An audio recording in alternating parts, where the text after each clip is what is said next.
ስለ ነገረ መስቀሉ አስቀድመን ቤዛ የሆነን ጌታችን መድኃኒታችን ኢየሱስ ክርስቶስ ነው እንጂ በሰው እጅ ጥበብ ብላት የተሰራ የእንጨቱ መስቀል አይደለም። ስለዚህ ኢየሱስ ክርስቶስንና በሰው እጅ የተሰራ የእንጨቱን መስቀል ለዩ ብለን መንፈስ ቅዱስ በገለጠልን መጠን ወደ እናንተ አደርሰናል። ከሕግ ከትእዛዙ ከፈቃዱ የወጣ የመስቀል ቅርጽ በቀሚስ በነጠላ ላይ በማስጠለፍ በቲሸርት በከኔቴራ በቀለም አሳትማችሁ የምትለብሱ በክንድ በደረት በአንገታችሁ ላይ የምትነቀሱ በጆሮአችሁ የምታንጠለጥሉ ማህተብ ክር መስቀል የእንጨት የብር ይሁን የወርቅ በአንገታችሁ ላይ የምታስሩና የምታሳልሙ የምትሳለሙ እንዲህ ኢየሱስ ክርስቶስ የተሰቀለበት ነው በማለት የእንጨቱን መስቀል የምትሸከሙ ሁሉ የምታመልኩት ጣዖት ነው እንላችኋለን። ክቡራንና ክቡራት እንደምን አላችሁ? እግዚአብሔር ይመስገን። በቅድሚያ ስለ ሃይማኖታችሁ ፍቅር ለምታደርጉት መልካም ሐሳብ ሁሉ በጣም አመሰግናለሁ። ጥሩ ነው። የሃይማኖታችሁን ጽናት እየገለጣችሁ ነው። በእውነት ትልቅ ነገር ነው። ሌላው መድኃኒታችን ኢየሱስ ክርስቶስ የበግ ለምድ ለብሰው ባህታዊ መስለው ይመጣሉና እንደነዚያ ከሚመስሉት ነጣቂዎች ተኩላዎች ተጠንቀቁ ብሎ ሲናገር ለወንዶች ብቻ ይመስለኝ ነበር እኔ። አሁን ግን ስናየው በጊዜያችን ስንመለከተው ይህ ቃል ለሴቶችም ተነግሯል ማለት ነው። ለወንዶች ብቻ አይደለም፣ ለሴቶችም ተነግሯል። እንግዲህ ለሴቶችም ስለተነገረ ነው። ይቺ ሴት እያያችሁ ነው እንግዲህ ስለ ነገረ መስቀሉ ምን አይነት እንደው ያልተጻፈላትን እያነበበች አለችው። ወይንም ደግሞ መጽሐፍ ጠቅሳ ተናግራ ቢሆን ጥሩ ነበር። ያልተጻፈውን ያልተነገረውን እያነበበች እየተናገረች ነው ያለችው። ታላቋ ንግሥት እሌኒ መስቀሉን ለማስወጣት ብዙ ደክማ አይሁድ የቀበሩትን የመድኃኒታችን የኢየሱስ ክርስቶስን መስቀል አስወጥታ በዚህ በፈጣሪዋ ዘንድ ባለሟልነትን አግኝታ ነበረ። ደግሞ የአሁኗ ሴት መስቀሉን ክዳ ጣዖት ነው በማለት ደግሞ ከእግዚአብሔር የተለየች ናት። ይህ ነው እንግዲህ የሰው ልጅ ተፈጥሮ አንድ ሆኖ በተግባሩ ግን ምን ያህል ልዩነት እንዳለው በዚህ መረዳት እንችላለን ማለት ነው እንጂ መስቀሉና ስለ መስቀሉ እሱ አይደለም የምትነግረን። እኛ መስቀሉ አምላካችን ኢየሱስ ክርስቶስ የተሰቀለበትን መስቀል የምናመልከው ሳይሆን እናመሰግነዋለን፣ አጋንንትን ድል እንነሳበታለን፣ ጥላትን እናስወጣበታለን፣ ድል እንነሳበታለን። ለምን ሲባል በመስቀሉ ደግሞ አምላካችን ኢየሱስ ክርስቶስ እንደተሰቀለ እንዳዳነን በመስቀሉ እናምንበታለን እንጂ አምላክ ነው ብለን አምላክ አይደለም የምናደርገው። ለምን መስቀሉን አምላካችን ኢየሱስ ክርስቶስ ዘይፈቅድ ይትለወኒ ወያጥብ ወይንሳ መስቀለ ሞቱ መከራ የተቀበልኩበትን መስቀል ጨክኖ ያልተሸከመ ያልያዘ እኔን ሊከተለኝ አይችልም ባለው መሰረት መስቀሉን አምነን በመስቀሉን እንመካበታለን። ለምን መስቀሉ ኃይላችን ጽናችን ስለሆነ አምላካችን ኢየሱስ ክርስቶስ እስካሁን ቆርሶ ደሙን አፍስሶ የሰጠን ስለሆነ። ለዚህም ነው ሐዋርያው ቅዱስ ጳውሎስ በአንደኛ ቆሮንቶስ ምዕራፍ 1 ቁጥር 18 ላይ 17ም ጀምሮ ይናገራል። 17 ላይ ሲናገር እንደውም ምን ይላል? ወይ ኮነ በጥበበ ነገር ከመይትሳር መስቀሉ ለክርስቶስ የክርስቶስ መስቀሉን በነገር ልባምነት አይደለም የምንይዘው።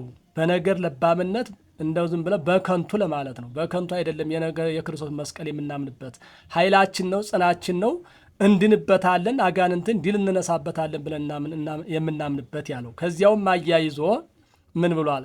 እስመ ነገረ መስቀሉሰ እበድ ውእቱ በሀበ ህጉላን ወበሀበ የነሰ ለእለ ድህነ ኃይለ እግዚአብሔር ውእቱ። የእግዚአብሔር መድኃኒታችን ኢየሱስ ክርስቶስ የተሰቀለበት መስቀሉ እንደነዚህ ላሉ ሰዎች ማለት ነው።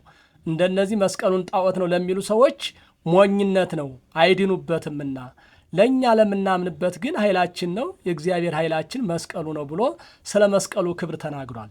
እንግዲህ የመስቀሉ ክብር በብዙ አይነት ነው እየተነገረ ያለው። ይህንንም በመያዝ ነው አምላካችን ኢየሱስ ክርስቶስ የተሰቀለበት መስቀል ስለሆነ ታላቁ ሊቅ አባ ጊዮርጊስ ዘጋስጫ ለእሉ ክሌቱ ፍጡራን ስብሐተ ፈጣሪ ይደልወሙ እስመ ተአሬው በክብሮሙ ብሎ የተናገረው በክብር ተመርጠዋልና አንድ ሆነዋልና ማለት እመቤታችን ድንግል ማርያም 9 ወር ከ5 ቀን ክርስቶስን በማኅፀኗ ተሸክማለች። 9 ወር ከ5 ቀን እንዲሁ መስቀሉ ደግሞ 9 ሰዓት ከ6 ሰዓት ጀምሮ እስከ 9 ሰዓት አምላካችን ኢየሱስ ክርስቶስን ተሸክሞ ቆይቷል። በዚህ አንድ ሆነዋል ይላል። አንድ ስለሆኑ ምስጋና ይገባቸዋል። ፈጣሪን እንደምናመሰግን ሁሉ ሁለቱን መስቀልና ድንግል ማርያምንም እናመሰግናቸዋለን ብሎ ከዚህ ቃል የተነሳ ሊቁም ስለ መስቀሉና ስለ ድንግል ማርያም ክብር ተናግሯል። ይህን በመያዝ ነው እኛ መስቀሉን የምናምንበት የምንመካበት ኃይላችን ነው ብለን የምናመሰግን አምላካችን ይህን ኃይል ስለሰጠን የምናመሰግነው። ቅዱስ ጴጥሮስ እኮ እንዲህ ነው ያለው። ደግሞ ምንድን ነው የምትለው? በጨርቃችሁ በማንገታችሁ እንደው ያላለችው ያለፈለፈችው ነገር የለም። ብዙ ነገር ነው የለፈለፈችው። ይህ እኮ እኛ አምላካችን ኢየሱስ ክርስቶስ ለቅዱሳኑ ባናገረው መሰረት እኮ ነው። ራሱ ተናግሮ ራሱ አስተምሮ ባስተማራቸው በሐዋርያት ቃል ስለተቀመጠልን እኮ ነው። ስላገኘን ነው፣ ስለተማርነው ነው። ዝም ብለን ከኢምንት ተነስተን አይደለም የምናገረው። ጳውሎስ ይህን በተመለከተ እንዲህ ብሎ ተናግሯል። አንደኛ ጴጥሮስ ምዕራፍ 2 ቁጥር 21 ላይ እስመ ክርስቶስኒ ሐመ በእንቲአክሙ ይህድግ ለክሙ ማእተቦ ከመ ትትልው አሰረ ዚአሁ ክርስቶስም እንጂ ፍለጋውን ትከተሉ ዘንድ ምሳሌ ሊሆናችሁ ስለ እናንተ መከራ ተቀብሏል ይላል ሐዋርያው ቅዱስ ጳውሎስ ነው ይህን ቃል የተናገረው፣ እኔ አይደለሁም። ምንድን ነው ያለው? ምሳሌ ሊሆናችሁ ስለ እናንተ መከራ ተቀብሏል። ምኑ ነው ምሳሌ የሚሆነን? ክርስቶስ አምላካችን ኢየሱስ ክርስቶስ ሥጋውን የቆረሰበት ደሙ ያፈሰሰበት የተሰቀለበት መስቀሉ ለእኛ ምሳሌ ሊሆነን እርሱ ተሰቅሎበታል። ያ የተሰቀለበት መስቀል ለእኛ ዛሬ ምናችን ነው? ክርስቶስ የተሰቀለበት መስቀል ነው እያልን አጋንንትን ድል የምናወጣበት ድል የምንነሳበት የምንመካበት ኃይላችን መስቀላችን ነው። ለዚህ ነው በልብሳችን ላይም በአንገታችን ላይም በተለያየ አድርገን ነው የምንታየው። ይሄ የጴጥሮስ ቃል ቅዱስ ሐዋርያው ጴጥሮስ የተናገረው ቃል ለዚህችም ሴት ሆነች ለተከታዮቿ ስለማይገባቸው ሰዎች በዚህ እንዳይሳሳቱ አጽንኦት ሰጣለሁ። ሁላችሁም ሸር አድርጉላቸው። ታላቁ ንጉሥ ቆስጠንጢኖስም እኮ ዲዮቅልጥያኖስን ያህል ኃያል ንጉሥ ድል የነሳው የመስቀሉን አርማ በመስቀሉ አምሳል ሰርቶ የፈረስ ዕቃ የሚባል አለ። ያንን ከፈረሱ ጦር አድርጎ ሲሄድ ነው ድል የነሳው። እንደውም በጸፍጸፈ ሰማይ ላይ የመስቀል አርአያ ወይንም የመስቀል ምሳሌ ተስሎ ታየው። ከዚህ በኋላ ከፈረሱ ዛቢያ ላይ በመስቀል ምሳሌ አድርጎ ሰርቶ በዚህን ሰዓት ጥላቱን ድል ነስቷል ማለት ነው። ስለዚህ መስቀል ብዙ ኃይል የሚያደርግልን ነው፣ ኃይላችን ነው፣ መመኪያችን ነው። ይህ መስቀል ኃይላችን መመኪያችን ስለሆነ እርሷ ብዙ ስላለች ብዙ ስለተናገረች ከልብ ወለድ ነገር አምታ ስለተናገረች ይለኛ ምናችንም አይደለም።